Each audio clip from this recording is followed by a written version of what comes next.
Hello everyone, Namaskar, welcome to Maths Hub. Today we will going to start our chapter number 3, that is the pair of linear equation in two variable. ठीक है, start करते हैं अपने इस chapter में जो terms use हो रही है उनका क्या मीनिंग है, उसके बाद इस एक्सरसाइज में क्या करने वाले हैं वो सब अपन डिस्कस करेंगे। पहले तो बता दें आपको 9th क्लास को जो अपने एनसीईआरटी है उसमें भी आपका यही चैप्टर है 4th, ठीक है। पेयर ऑफ लीनियर इक्वेशन, वहां वन वेरिएबल है और यहां पर टू वेरिएबल, यानी हमने 9th से पढ़ा हुआ है, इस चैप्टर को पढ़ा हुआ है। बस थोड़ा सा रिकॉल करेंगे कि हमने 9th में क्या पढ़ा और इस 10th क्लास के चैप्टर में यहां पर क्या नया ऐड होने वाला है। और अगर मैं बात करूं आरबीएससी की, राजस्थान बोर्ड की, तो वहां पर जो 2020 का जो सिलेबस है उसमें जो आपका चैप्टर नंबर 4th है वो सेम यही है कि दो चरों में रैखिक समीकरण। चलो स्टार्ट करते हैं। सबसे पहले आपको समझना होगा कि वेरिएबल क्या होता है। उसके बाद अगर हम टू वेरिएबल्स को यूज करेंगे तो ये लीनियर इक्वेशन जो है ये क्या होती है, किसी इक्वेशन का लीनियर कैसे होते हैं, क्वाड्रेटिक कैसे होती है, क्यूबिक कैसे होती है, कैसे पता लगता है उसके बारे में। तो सबसे पहला टर्म अपने यूज हो रहा है वो है वेरिएबल। बहुत सिंपल है और बहुत अच्छे से आता भी होगा आपको कि कोई भी x y z p q अपन जो फॉर्म में डिनोट करते हैं जिनकी वैल्यू चेंज होती है, जिनकी वैल्यू चेंज होती है, like x equals to 0, x equals to 0, x equals to 5, x equals to -2, it means value of the x, small x is not constant, यानी इसकी वैल्यू क्या है, कांस्टेंट नहीं है, उसकी वैल्यू फिक्स नहीं है, तभी तो उसका नाम क्या हो गया, वेरिएबल। और अगर मैं इसके उल्टे की बात करूं, इनवर्स क्या होता है, वो है आपका इनवेरिएबल। इनवेरिएबल का मतलब जिसकी वैल्यू फिक्स होती है, 0, 5, -2, 7, कोई भी नंबर ले लीजिए, ये सब क्या कहलाते हैं, इनवेरिएबल्स। और जिनकी वैल्यू फिक्स नहीं होती है उनकी वैल्यू क्या होती है, चेंज होती रहती है, वेराइज होती रहती है, इसीलिए इसका नाम क्या रख दिया, वेरिएबल। ठीक है, तो आपके समझ में आ गया। इसका मतलब अपने पास जो चैप्टर है उसमें वेरिएबल्स कितने काम में आने वाले हैं, टू वेरिएबल्स। ठीक, उसके बाद अपन बात करते हैं कि कोई भी इक्वेशन है वो लीनियर कब बनती है, कोई भी इक्वेशन है क्वाड्रेटिक कब बनेगी और क्यूबिक कब बनेगी। लीनियर इक्वेशन की बात करेंगे तो चैप्टर नंबर 3 मिलेगा, क्वाड्रेटिक की बात करेंगे तो अपना नेक्स्ट चैप्टर जो कि क्या है, चैप्टर नंबर 4, जो कि अपन आप चाहो तो प्लेलिस्ट में जाकर के देख सकते हैं। लीनियर इक्वेशन, लीनियर का मतलब होता है जो आपने उसके अंदर वेरिएबल लिया है, उस वेरिएबल की जो पावर है, power of the maximum power of the variable is 1, that is called linear equation. x plus 2 is equal to 0, it means पहली बात तो ये इक्वल का साइन लगा है तो ये क्या हो गई, इक्वेशन हो गई। अब इस इक्वेशन में वेरिएबल है वो वन वेरिएबल है और उसकी पावर कितनी है, 1 है, तो ये क्या हो गया, लीनियर। तो ये जो एग्जांपल लिया है मैंने वो linear equation in one variable का है। और अगर आपके पास वेरिएबल्स कितने आ गए, 2 आ गए, x एंड y, तो ये कहलाएगा लीनियर इक्वेशन इन टू वेरिएबल। बात एकदम क्लियर समझ में आ गई। आप चाहो एक एग्जांपल और ले लीजिए, कुछ भी हो सकता है, 3x - 2y is equal to 7।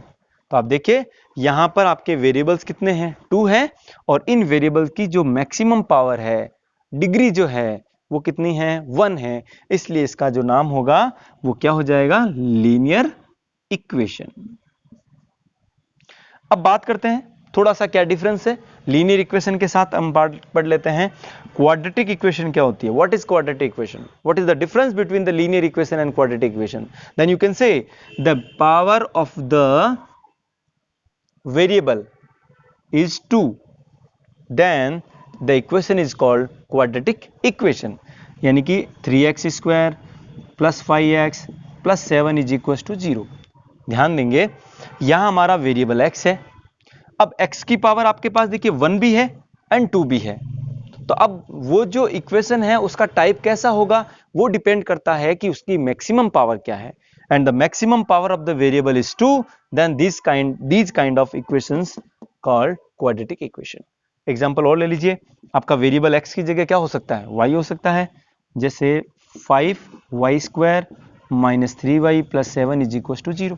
Equation कोई भी हो सकती है, हमारा वेरिएबल की जो मैक्सिमम पावर है वो क्या होनी चाहिए, 2 होनी चाहिए, तो वो हो जाएगा आपका क्वाड्रेटिक इक्वेशन। अब ये हो गया लीनियर इक्वेशन, क्वाड्रेटिक इक्वेशन। आप चाहो तो थोड़ा सा रिकॉल कर लीजिए क्यूबिक। क्यूबिक मींस x की जो मैक्सिमम पावर है वो कितनी हो जाएगी, 3 हो जाएगी।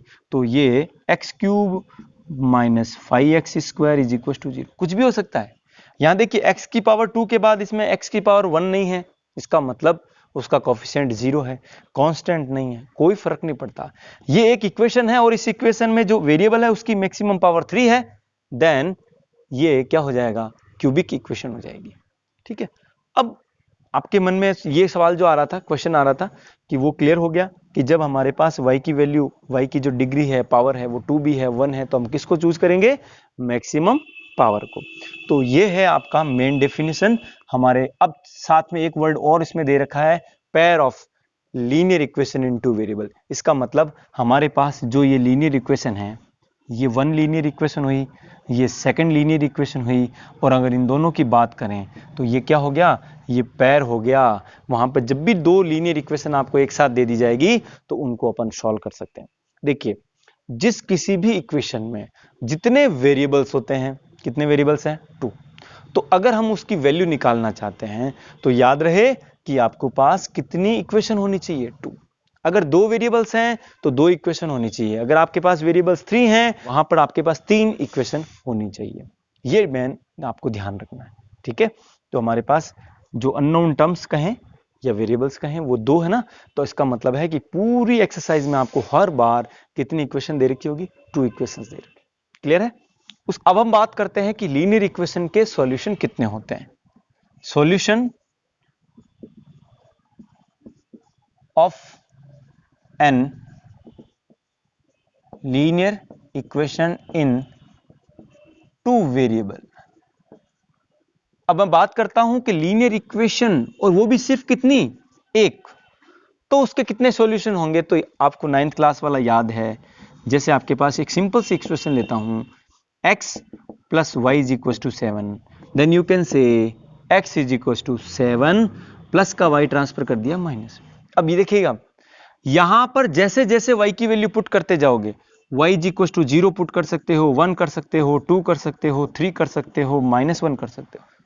जैसे जैसे y की वैल्यू पुट करोगे वैसे वैसे x की वैल्यू आती रहेगी। इसका मतलब क्या हुआ कि y की इंफिनिटी वैल्यू पुट करेंगे तो x की भी क्या आ जाएगी, बहुत सारे सॉल्यूशंस आएंगे। तो आप कह सकते हो कि कोई भी लीनियर इक्वेशन के जो सॉल्यूशन होते हैं ना, वो इंफिनिटी होते हैं। अगर आपके पास इक्वेशन कितनी हो, एक हो। अब आपके पास अगर पेयर हो, इक्वेशन का क्या हो, पेयर हो, तो आप कह सकते हो किसी भी इक्वेशन के जब हमारे पास एक पेयर हो, 2 लाइंस हो, तो उनके सॉल्यूशन कितने होते हैं, उसके बारे में अपन अभी बात करते हैं कि कैसे पता करते हैं और क्या करते हैं। ठीक है। तो उसके लिए क्या करते हैं भाई, एक टेबल बनाएंगे। अब स्टार्ट करते हैं अपने कि जो pair of linear equation in 2 variables होती है, तो उनके सॉल्यूशंस कितने होते हैं और कैसे होते हैं। ठीक है। और उनको अपन कैसे फाइंड आउट करते हैं और उनका ग्राफिकली रिप्रेजेंटेशन जो है वो कैसा होता है। स्टार्ट करते हैं। कुछ आपके सामने मैंने एग्जांपल्स लिए हैं, उनका पूरा अपन डिटेल से इस टेबल में स्टडी करेंगे। ठीक है। बहुत इंपॉर्टेंट है, बता दूं आपको, ये टेबल बहुत इंपॉर्टेंट है। आगे जो आपके क्वेश्चंस आते हैं इस चैप्टर से, एक जो ग्राफिकल क्वेश्चन आता है 6 मार्क्स का, वो तो आपका है ही है। इसके साथ ही आपकी इस एक्सरसाइज में आगे कुछ क्वेश्चंस दे रखे हैं जिसमें k की वैल्यू फाइंड आउट करनी होती है कि जिसके लिए इक्वेशन है वो पैरेलल है या इंटरसेक्टिंग लाइन है या कोइंसिडेंस लाइन है। तो इसके लिए ये आपको टेबल आनी बहुत जरूरी है। ठीक है। ये एक बार सीख लिया तो आपके पूरे एक्सरसाइज में कोई प्रॉब्लम नहीं आने वाली। क्वेश्चन नंबर फर्स्ट, इसका आपका मैंने जो एग्जाम्पल लिया है, x - 2y = 0 and 3x + 4y - 20 = 0। तो पहले थोड़ा सा बता देता हूं कि हमारी जो लीनियर इक्वेशन है उसका जो स्टैंडर्ड फॉर्म है, standard form of the linear equation in 2 variable, वो क्या होता है, देखिए वो होता है ax + by + c = 0। ठीक है। याद रहे x के जो आगे मल्टीपल में है वो कोफिशिएंट ऑफ x कहलाता है, y के जो मल्टीप्लाई में है वो b है, कोफिशिएंट ऑफ y है, c क्या है, कांस्टेंट। अब यहां पर कुछ सिंबल दिख रहे हैं आपको, a1/a2, b1/b2, c1/c2। ये क्या है बता दो। a का मतलब होता है कोफिशिएंट ऑफ x। अगर a1 का है, इसका मतलब आपके पास यहां क्वेश्चन में इक्वेशन कितनी आने वाली है, 2 इक्वेशन। तो ये a1, ये b1, ये c1, a2, b2, c2। a b c का मतलब x स्क्वायर का, x का कोफिशिएंट, y का कोफिशिएंट है वो b हो जाएगा, कांस्टेंट है वो c हो जाएगा। अगर मैं 1 की बात करूं तो याद समझना, ये हमारी पहली इक्वेशन के लिए बात कर रहा हूं, और मैं a2, b2, c2 की बात करूं तो समझ लेना सेकंड इक्वेशन की बात कर रहा हूं। ठीक है, तो देखिए भाई, ये आपका, अब इसको कंपेयर कीजिए इसके साथ। तो क्या करते हैं कि x y के साथ कांस्टेंट आना चाहिए, फिर इक्वल में क्या होना चाहिए, 0। तो इसमें देखो x y और यहां पे कांस्टेंट नहीं होकर के इक्वल में कांस्टेंट है, तो क्या कीजिएगा, यहां इसका मतलब है कि यहां कांस्टेंट क्या हो गया अपने आप, नहीं है, इसका मतलब क्या है, 0 है, और इक्वल क्या है, 0। तो चाहे x minus 2y is equal to 0 कहूं, या x minus 2y plus 0 equal to 0, यानी कोई टर्म वहां पे मिसिंग है। इट मीन्स समझ लेना, अगर कांस्टेंट मिसिंग है तो कांस्टेंट 0 होगा, x की टर्म मिसिंग है तो समझ लेना x का कोफिशिएंट a 0 है। तो देखिए x का जो कोफिशिएंट है वो अपना a1 है, और वो कितना है, 1, और सेकंड इक्वेशन का x का जो कोफिशिएंट है वो a2 हो जाएगा, तो 1/3 a1/a2। b1/b2 की बात करें तो ये है, देखिए, -2/4। हमेशा याद रखना, साइन को जरूर साथ में लेना, ठीक है।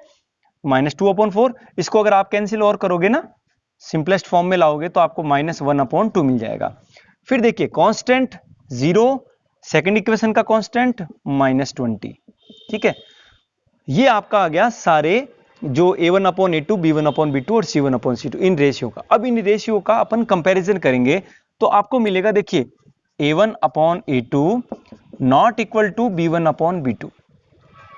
ऐसा जब होता है तो ग्राफिकली जब अपन इसको रिप्रेजेंट करेंगे तो याद रहे कि जो इक्वेशन है ना, वो दोनों लाइंस एक दूसरे को इंटरसेक्ट करेगी।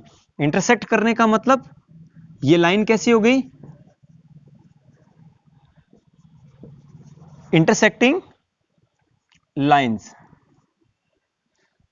जो लाइंस है वो कैसी है, इंटरसेक्टिंग है। और याद रहे कि जब भी दो लाइंस एक दूसरे को इंटरसेक्ट करे तो उनका जो सॉल्यूशन है ना, वो क्या जाएगा, यूनिक सॉल्यूशन उनका, और वो सॉल्यूशन कितना आएगा, एक ही सॉल्यूशन आएगा।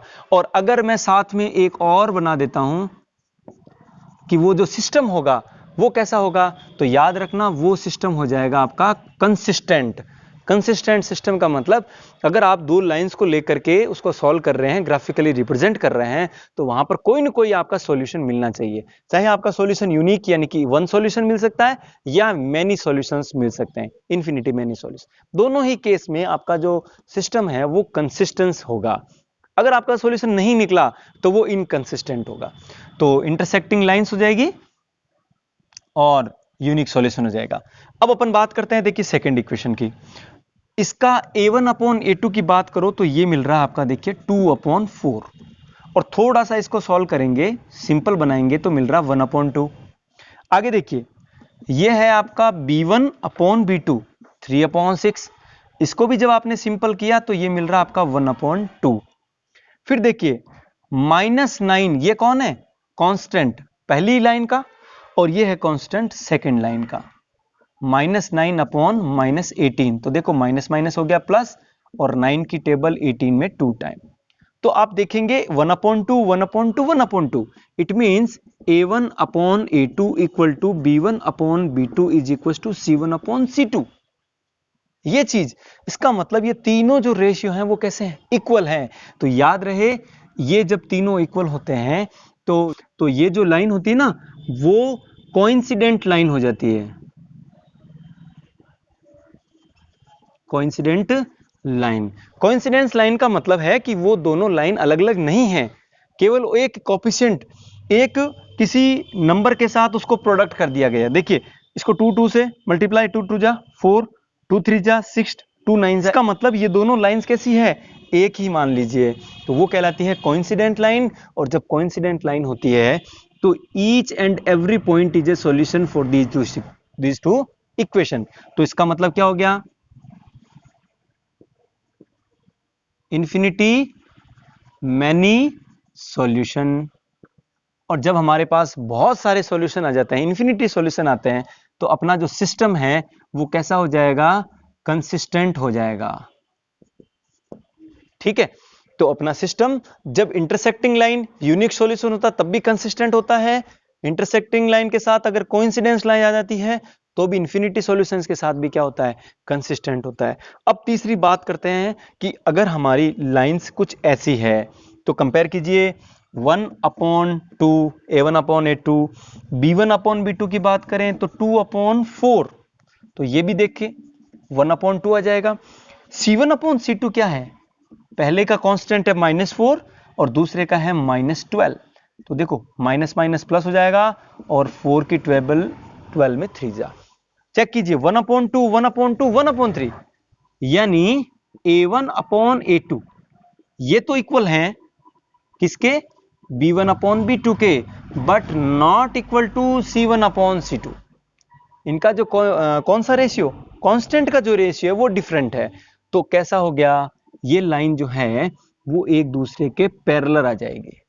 वो लाइन कैसे आ जाएगी, पैरेलल लाइन, पैरेलल लाइंस। तो जब भी दो लाइन पैरेलल होती है इसका मतलब वो दोनों में कोई भी तरह का इंटरसेक्शन नहीं होगा, तो वहां इंटरसेक्शन ही नहीं होगा तो उनका जो सॉल्यूशन है वो क्या आ जाएगा, जीरो सॉल्यूशन, नो सॉल्यूशन।